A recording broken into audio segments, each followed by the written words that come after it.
Aren't you already big enough? You're big enough already. He's size queening us. You're too small. Okay. Anyway, let's watch this. Horrors from the FBI database. But FBI is spelled spooky with the weird symbols and stuff. Plainsview, Arkansas, 1995. The scariest time in Arkansas's getting history. ready to go to work. Her husband David is staying home that day, and he tells her he's planning to get some stuff done around the house, namely mowing the lawn. Later that day, as Pamela's returning home, she's greeted with an odd sight. A half-mowed lawn, and a still running mower sitting in the middle of it. Oh, that's wasting gas. The machine. She gets out of her car and shuts it off. Maybe her husband went to the backyard and he just forgot to turn off the mower. Why are these power lines hanging so low? It's not there. She checks inside the house. His keys and wallet are still on the table, but he's nowhere to be found. The more she looks, the more the realization sets in that her husband... This guy's gay lisp offends me. He doesn't even have a lisp! What do you mean? It's fine. Turn it off, I'm scared. Maybe he's under the mower? Oh yeah, like, what is that movie? Is it Sometimes They Come Back Again? And it's like, it has a retarded guy that mowed the lawn or whatever. And then they like dragged him into the lawn and ran him over. You know what I mean? Is that the movie? Nowhere to be found. The more she looks, the more the realization Cemetery? sets No, in completely that her different. husband had simply vanished, as if he was plucked out of reality in the middle of a menial household chore. They didn't finish their walls. She'd then call the police and a missing persons report would be filed. Is that But him? it wouldn't matter, because David Lamb would never be seen again. Oh. People go missing all the time. In the USA, a staggering 1,600 new missing persons He cases looks are like that. reported He every looked like he single was day. having a rough time. But often, there's some sort of clue or indication as to what may have happened in a given case. Maybe it's a teenager who ran away from their parents, or a hitchhiker who got into the wrong car. But this case is different. Chat, I picked up a hitchhiker one time. Because I was trying to do that thing. It's like, do one good deed a day. And I picked up a hitchhiker one time. And you know what? Did it give you roadhead? No. I didn't even get stabbed. Was the head good? He didn't suck my dick. I just did a good deed. And you know, I didn't get stabbed. So I think all those women in the 70s that got killed when they were hitchhiking, I think skill issue. I think maybe they did it wrong. Because I was fine. Not only are there basically no clues left behind to help explain how and why David Lamb disappeared, but the details that are there only make this case harder to explain. It was weird. I The running lawnmower, well, I think you picked up a hooker. on a half-mowed lawn suggests that he left in a hurry, maybe even in a panic. But his keys and wallet being left behind would indicate that he wasn't planning to go far. Plainsview is a tiny town in the middle of rural Arkansas. If David had gone anywhere, it'd almost certainly be in a vehicle of some kind. Since there were no reported cars missing in this case, David likely got into someone else's vehicle. Considering that the lawnmower was running and how quick and easy it is to shut a lawnmower off. I like that there, to hide the lawnmower's identity, he like blacked it out. But I think maybe he got tired of her shit and just left. You could theorize that he was forcibly taken. But for what reason? For what the One reason? clue here that could support this theory He is a sort of list looks like injuries Elon David Musk a little reportedly bit. had. One of them was a gunshot wound he had sustained earlier that year. Oh. Getting shot generally means making somebody upset enough to shoot you. Is it possible whoever shot David was responsible for his disappearance? It would be a clean explanation, but there are some details here that don't quite line up. Thank you. When Pamela that was came 11 home, minutes she said ago. I the don't know why lawnmower it was just still showed up. running. This single detail is what makes this case so interesting. It's almost as if this guy was raptured or something. But how was it possible that the lawnmower was running without anybody there to push it? In 1982, I mean, after a rising rate of injuries, because the they American just government worked would good back mandate then. that all new lawnmowers sold in the USA would have to have something called a dead man switch installed onto it. If you've ever mowed a lawn before, you definitely know what this is. For the machine to actually run, you have to be holding down a spring-loaded handle. Yeah, and it's If you let annoying. go I for hate even it. a second, the lawnmower shuts off. You can disable those really easy. How is it possible that David's mower was running without him being there to hold it? Maybe it just so happened to be a very old mower that didn't have this dead man switch installed, but how likely is it for a 30-year-old man to be using a 14-year-old lawnmower? It's hard to... I mean, that's not odd. Don't disable the dag. It's a pain in the ass to fucking hold down. Yeah, it's very likely. What do you mean? How likely was it for someone to be using an old lawnmower? Very, very common. Like, what are you talking about? That's not a mystery. They're cheaper. Yeah, what do you mean, dude? Speculate with how limited the details are here, but you could possibly surmise some potential conflict between David and his spouse. One documented detail is that David had a tattoo that read Connie, a different name than his wife Pamela. Again, there's nothing concrete to suggest that there was any real long-term conflict between this couple. This tattoo could have just been for an ex-girlfriend that he knew long before he met his wife. But I will say that it's a little strange Pamela has been so under the radar about her own husband's disappearance. I couldn't find a single instance of this case even being in the newspaper. If my spouse vanished one day, I'd be shouting from the rooftops to keep the case in the public eye. But this mystery hasn't received any of that sort of advocacy. Scholarships for non-traditional students? What does that mean? But this mystery hasn't received any of that sort of advocacy. In my mind, there are three possible explanations here. The first is that David had a medical episode of some kind and just wandered off. He doesn't understand how good U.S. machines used to be back. This YouTuber's Canadian, remember? This Plainview is a very small town, and it wouldn't be very hard to find him in such a tiny place. Show the wife, if she's morbidly obese, she ate him. And is that somebody had a grudge against David, and they forcibly took him while he was outside his house and did God knows what to him. This is possible, but it would be hinging on the fact that David owned an antique lawnmower that could keep running without... It's not an antique lawnmower! You said it's like 15 years old! That's not an antique, dude! It's just a lawnmower! What? My car is 20 years old! It's not an antique! I'm just broke! What do you mean? Operator present.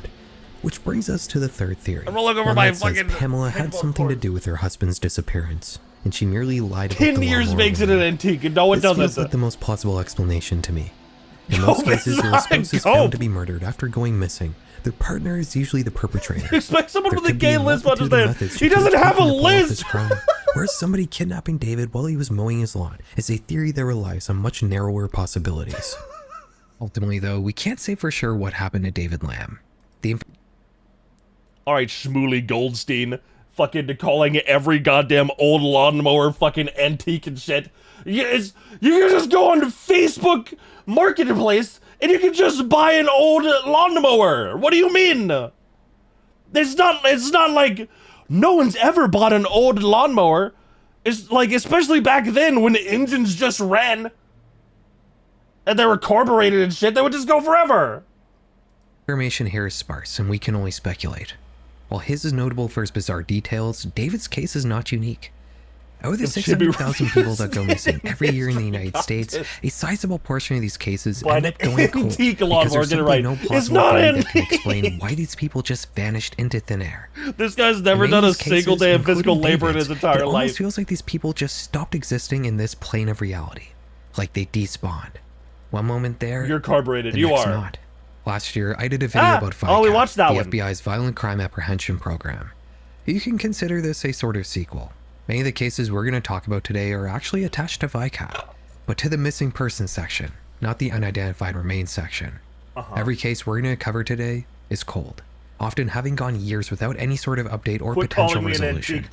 And just before we get to the next story, I want to let you guys know that I've uploaded my whole catalog to Spotify because they actually support video now. Wait, if you happen to have a premium subscription already, it'll definitely be a superior way to consume my content. Spotify is like YouTube now? Link it down below if you want to check it out.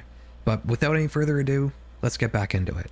This is like when earlier today you guys were like, you should do more Instagram, and I'm like, the place where you post pictures of food, and then you guys were like, that was 2014, it's not like that anymore.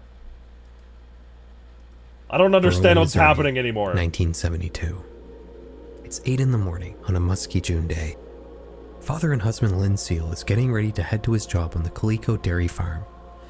Him and his family recently moved into a mobile home on the farm's property. I like a mobile home. He doesn't have to travel very far. It's okay, Bags. We know his wife Christine and his son David are both sleeping. I'm not an so he sneaks out quietly as to not wake them. An hour and a half later, a mailman drops off some letters for the family. Day. Through the door, he can see 2-year-old David's... Evidence Exhibit 6-7 that Bags is antique. I'm not antique. standing alone in the trailer. 15 I like these trailers. I would live in one of these. One of my goals in life is to just have enough money to just buy a little trailer and some land and just live on it, dude. minutes after that, Lynn would return to say good morning to his wife and son during a break at work. But he'd only find David with no sign of Christine anywhere. It wouldn't take him long to search the tiny mobile home, but there was no sign of his wife. Moreover, nothing appeared to be missing. Her purse, car keys, wallet, and even all her shoes were still right where they were when Lynn had left for work those just a trailers little grow while there. earlier. Yeah, but there's tornadoes there. It's scary. The Looks only cozy. thing that It does wasn't look there was cozy. the nightgown Christine had been wearing when she went to bed the previous night. Before getting the police involved, A cat statue? Was there a cat statue? Oh, there is. Look. Look at the cat statue. It's green. Nice. And they got a little flamingo on their TV. I think it looks nice. Aside from the... I don't know what this is, but, you know, the rest of it's pretty good. nightgown Christine had been wearing when she went to bed the previous night. Those asshole cats. Before getting the police involved, the Lynn would Siamese decide to twin look around the cats. farm's property. With a couple's cars still It's in the like the driveway. racist cats where they're like, we are Siamese, if you please. Christine couldn't have gone very far, but he couldn't find her anywhere. He'd then call his parents. The day before, they had all gone together to celebrate Father's Day. Maybe they had some idea where she might be, but they hadn't heard anything. Out of ideas, Lynn calls the police. No, that was a movie. They Don't come look to at the me like family's that. property with bloodhounds who are able to track down Christine's scent to the driveway behind the family's car, right where another vehicle might park if one had pulled up to their home. That's where the scent stopped. Police theorize that Christine likely got into a car here. Hi, Christine. Considering she was still in her nightgown and hadn't even been wearing shoes or socks, it wouldn't be hard to assume that she entered that vehicle unwillingly. The old Despite 101 clear evidence Dalmatians. suggesting Whatever. that foul It was play one of could those be movies. involved here, the police inexplicably didn't see it Do that the way. eyes. Put on a rice Their hat. Shut theory up. is that Christina simply ran off in a I don't have my nightgown and rice bare hat feet in the here. middle of rural Missouri. They said they wouldn't do any more policing until 48 hours had passed. If she still hadn't returned at that point, then they would continue the investigation. Lynn and his family would be left to organize things on their own. They'd get a search party together consisting of 500 local residents who would scour every corner of the small town of Verona, but nothing would be found. When police started looking into the case again, they did consider the angle Man, of foul the hair play, back then was but so they couldn't piece crazy. together a potential motive. Christine was a cosmetologist The hair who'd is been working in a nearby insane. town. She was well liked and didn't have any enemies. They did, however, try to connect the case to a similar one in the nearby town of Nixa. Oh, look at this. Hold on. Look at all. Look They at did, all these. however, try to Are these boats? Are these all boats?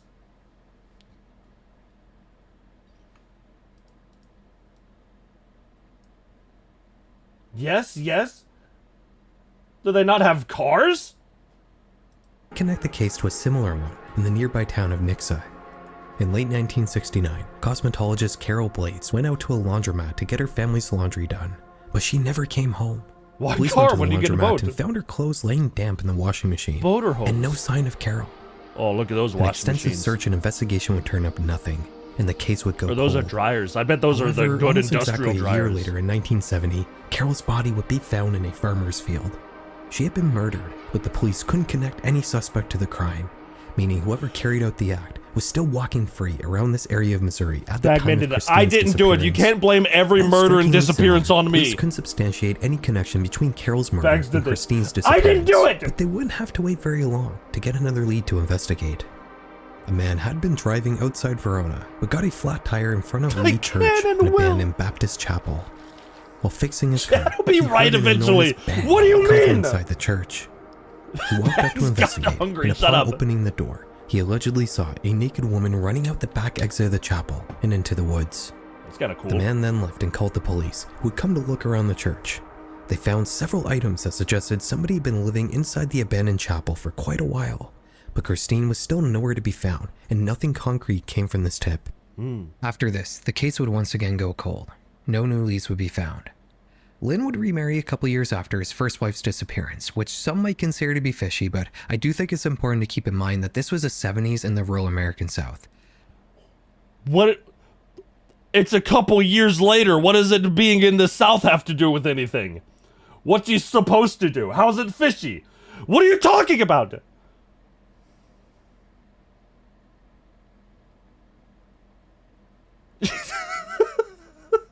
Yeah, so? What does that mean? What, up north where you're so sophisticated you wait even longer when your wife goes missing? What does that mean? People tend to marry again quickly after losing a partner, and the police have already ruled Lynn out as a suspect. But there's definitely a non-zero chance of a deathbed confession happening that could clear this entire case up. Goddamn Canadians, the Seal family dude. is still to this day offering a $25,000 reward for any information that could lead to this mystery being solved. As of 2024, the case remains open with the Lawrence County Sheriff's Department. If you happen to know something, He probably please let ate them his know. wife. These first two cases You guys can't say just because the other person went missing that I did it or they ate their spouse every time. That's not what is happening. follow the same pattern. One minute somebody is there, the next they're not. No clues are left behind, and everybody can only speculate why this person just vanished into thin air. This next case is like that. It even once again starts with somebody leaving their house in If you drew this guy in Britain, you would get arrested. the morning. But this one has a twist. A bizarre and unexpected clue would eventually emerge in this story, one that would give credence to the worst possible scenario. Hudson, Florida, 1998. It's a common muggy April morning on Good Friday. Oh, and look at the Deborah nice Cronin houses. is They're all getting ready to go colors. to a doctor's appointment. Before she leaves, she says Fancy. goodbye to her sister Oh, Diane, this is a 90s ass picture. This is a 90s interior. Holy shit. who's been staying with her for the last couple months, as she's unfortunately been going through a pretty tough time with her mental health. Around a decade earlier, she was diagnosed as a manic depressive, now known as bipolar disorder, which would be followed looks by a a little nasty crazy. divorce. I could see If that. that wasn't bad enough, Child Protective Services would then start a case against Diane, alleging that she had been mistreating her 3 children. The state accused her of Munchausen by proxy, stating that she had been seeking excessive Munchausen by proxy. What does that mean? children. The state accused her of Munchausen by proxy, stating that she had been seeking excessive and unnecessary medical treatment for her children. Oh, that thing. She would be That thing where they take them to the doctor all the time. Means you pretend your kids are sick to get attention. Oh, they like to have the attention having sick kids. I feel like there used to be like a bunch of movies about that. Like in the fucking 80s and 90s, there was always like the one kid, you know, would like Stand By Me. Well, not that movie specifically, but movies where you had like a group of kids. There was always one with like the very protective mom that thought the kid was sick all the time. acquitted of the charges, but just the case alone was enough for her ex-husband Frederick to win full custody of their children when the divorce was finalized in 1991. It was one, yeah, it was All one. these unfortunate events lining up in a row dealt a massive blow to Diane, as it would to anyone. She began to spiral, nice hair, turning though. to substances to deal with the stress of it all. Maybe she's crazy, but she has nice hair. That in turn would cause her mental health to worsen even further, which would lead to her being involuntarily committed to several mental health facilities 32 times over the following 7 years. Her family was of the opinion that she should be staying in these facilities longer term, so she could receive deeper professional care. Shut up. But it was Florida in the 90s, and that likely wasn't in the cards. What? Hold on. Family was of the opinion that she should be staying in these facilities longer term, so she could receive deeper professional care. But it was Florida in the 90s, and that likely wasn't in the cards. What is it? Just keep throwing the. It was Florida in the 90s, so they couldn't do that. What does that mean? You could go to the hospital in Florida in the 90s. What do you mean it wasn't in the cards? What are you talking about? While Diane did have her own place, she opted instead to stay with her sister, who would be able to help take care of her during her rougher episodes. Deborah was more than willing to help, but she was Guy really disappointed to hates learn the that American Diane South. hadn't been taking her medication, which Mental was health causing her stuff mental bags. health I to guarantee you could go to a mental hospital in Florida in the 90s. deteriorate even further. That fateful April morning, Deborah told her sister she was just leaving for a bit and she'd be back soon. Florida had the But when she Baker returned accent. just I don't know a what couple that hours is. later, Diane was gone. This was alarming. Diane didn't drive, and she had been previously known to hitchhike to get around. Deborah would anxiously wait at home for her sister to return, but when tomorrow arrived without any sign of her, she finally opted to call the police. An investigation would immediately begin. Oh, look. The police would I bet that's a nice RV park. And look, I bet that's really affordable, or it was back then. And now they're find a expensive. witness who reportedly saw Diane walking along a highway on the outskirts of Hudson the afternoon she vanished. They'd also managed to track down a bartender who reported that he had been serving Diane alcohol that day, but had to cut her off as she began walking around in circles. This was the last time she'd ever be seen, but not the last time she'd ever be heard. Yeah, walking 3 in days later, circles, you have Diane's to mother stop would them then, return I home think. to find a new voicemail waiting for her on her answering machine. Nothing could prepare her for what she'd hear on the other end. Okay. After hitting play on the tape, a sound of scuffling can be heard, followed by a woman's voice, one that belongs to her daughter.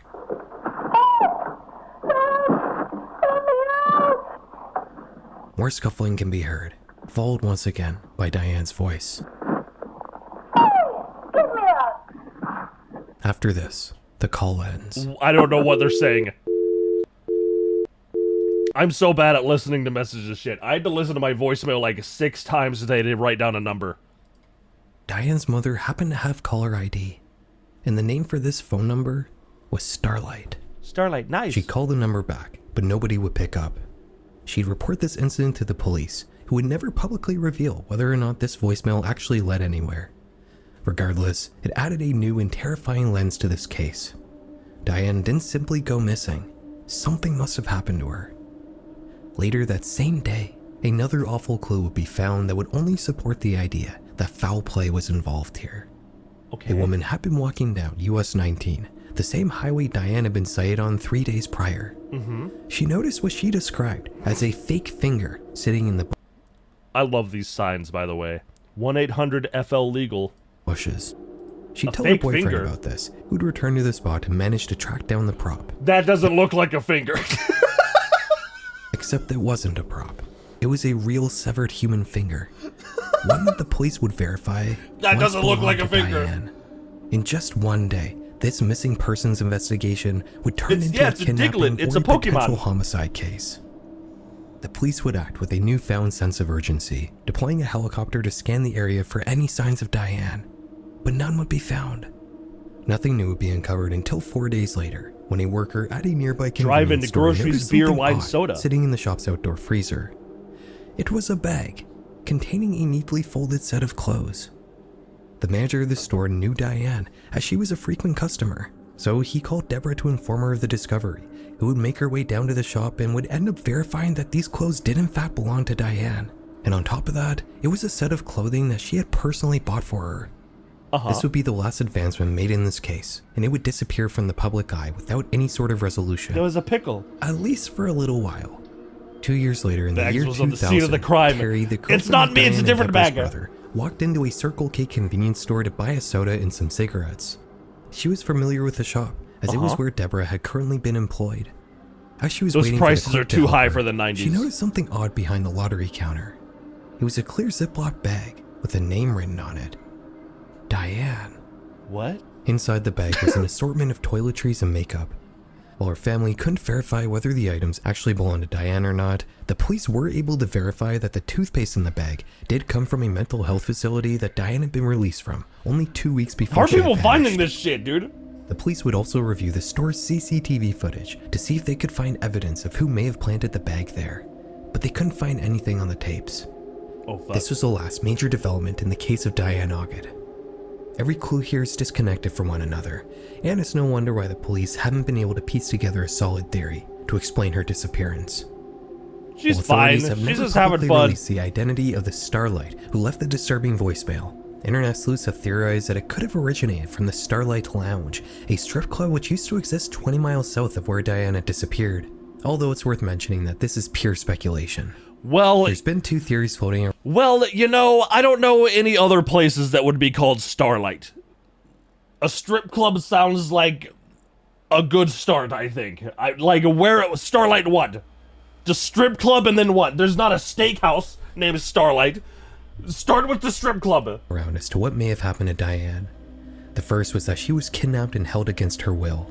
She may have managed to get access to a movie phone theater, long a enough to motel. call her mother. I mean, maybe, but are ended they up getting around? caught in the middle of the call, which led to that disturbing voicemail. But if that was the case, then why would her finger be found on the side of the road? If someone had been holding her hostage, why would they cut off her finger only to then throw it in a ditch? That detail can be explained by the second theory, which It's is that Diglett Diane again. fell victim to a drug-related dispute. Could have She had happened. been known to use several substances, and one method dealers in this part of Florida used to punish customers who didn't pay back their debts was finger chopping. Oh, It's possible what started off as a punishment for defaulting on a debt may have escalated into a homicide. In any event, we unfortunately have no idea what happened to That Diane could Augat.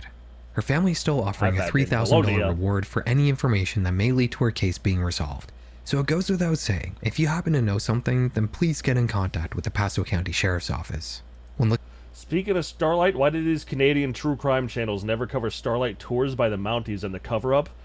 I don't know, probably because, like, American stuff is more interesting. Like, probably more people click on it.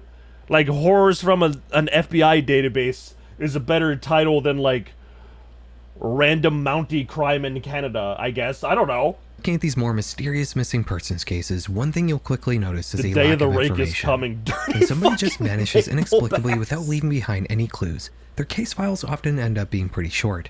So for the last bit of this video, I want to talk about some shorter cases that don't really warrant their own section, but are still worth talking about. Las Vegas, Nevada. Backpacks with the Rocky Road ice 1999. cream. We're doing weak spooky stuff. It's pretty 37-year-old good. Robert Turner is taking a trip I to like that Death road. Valley to meet up with I some still want to move to Vegas someday. I think it's a nice place. friends. Before heading out though, he visits his brother to drop off some tools, telling him he'll be back later on to pick them up for a job he had landed in San Francisco. He would never return to pick up those tools, Well, and he would never be seen again. free tools. One notable detail here is that Robert didn't own a car, meaning he was either hitching a ride with a friend or was simply hitchhiking. It was never clarified who Robert was meeting in Death Valley, and to further complicate things, his brother didn't actually Turn on report him tangent. missing We're watching until he had videos, already shut been up! gone for 9 months, making it pretty hard for the police to figure out what may have happened. No leads or further information have ever come about. Colfax, California, 1993. That was The it? landlord is stopping in to check on his elderly tenant, 81-year-old Elmer Booth. He hasn't paid his rent for the last couple months, and he's not picking up the phone either. He knocks on the door, but nobody comes to open it. He decides to just go in anyways, and when he does, there's no sign of Elmer anywhere. He calls the police fuck. and a missing persons case is filed, but the police were unable to figure out any idea as to where Elmer may have gone, which led to his case very quickly going cold. He went for a walk. Not much was known about Elmer, who had Oh. no living family at the time. He had been known to go That on guy daily looks like a walks around the farmer small or mining something. town of Colfax. A farmer It's or a possible that homeless he might man. have vanished on one of these outings. His case remains unresolved to this day.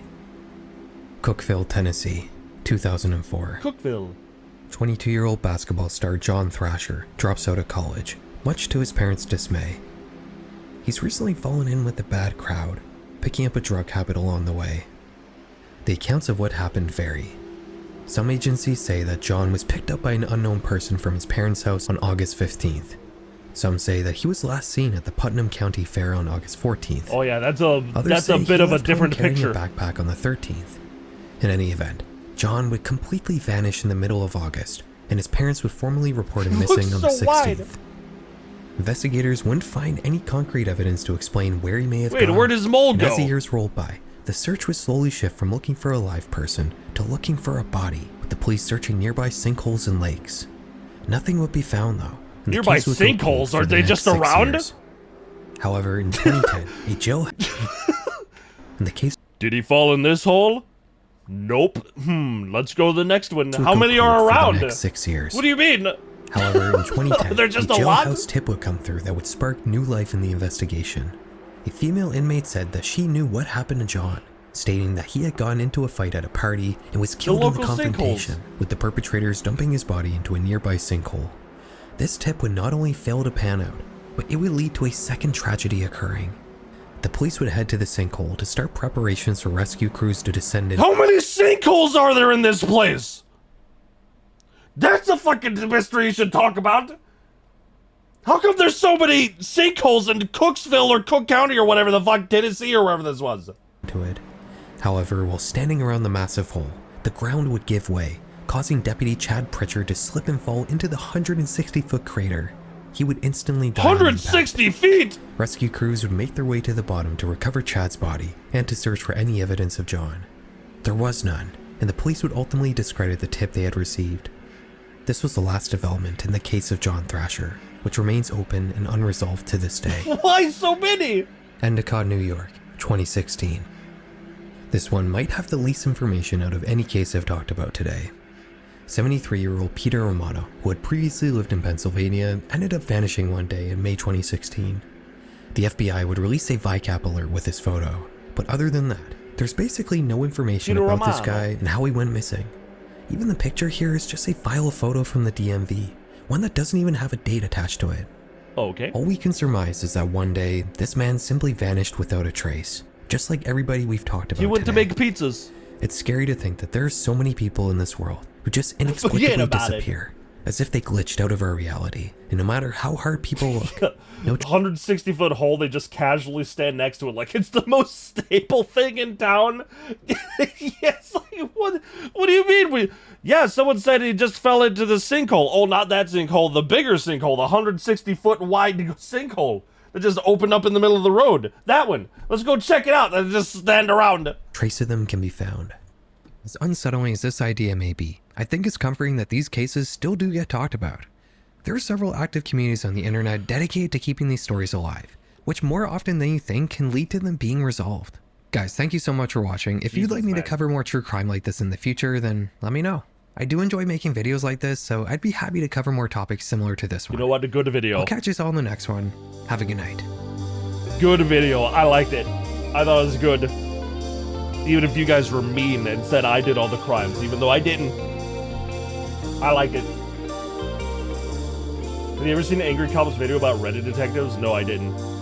Good video, and it's slob. Shut up, Nia! You're slob!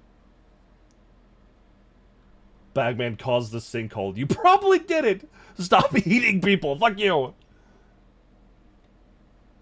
Here, I'll unpause Tangia now. I unpaused it. So you can do your fucking one thing. Too late, fucker. Good, I'm pausing it again. Well, now I don't want to. Well, good, I'm pausing it again. Fuck you. So nice yesterday. What did your chat do to you to make you so mean? You're our little sinkhole. Shut up.